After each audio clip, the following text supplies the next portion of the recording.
नमस्कार बंधुरा आज बानाচ্ছি মুড়ির মোয়া। चलो देखे नी কিভাবে বানাই মুড়ির মোয়া।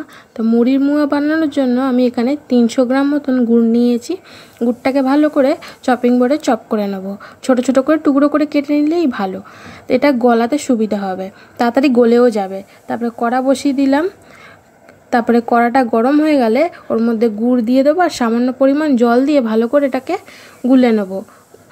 গুলে নেবার পর এটা এবার হালকা আঁচে জাল দিতে হবে।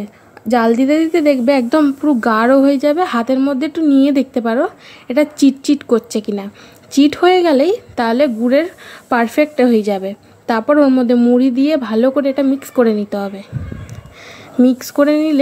মিক্স করে নেবার পর এটা একটু ঠান্ডা করে তারপরে এবার মুড়ির মোয়াটা বানাতে তৈরি করতে হবে। মুড়ির মোয়াটা এবার দেখো হাতের সাহায্যে গোল গোল করে মুড়ির মোয়াটা রেডি করে নিলাম। আমার মুড়ির মোয়া রেডি। কেমন হয়েছে কমেন্টে জানাবেন আর আমার চ্যানেলটাকে সাবস্ক্রাইব করে দেবেন।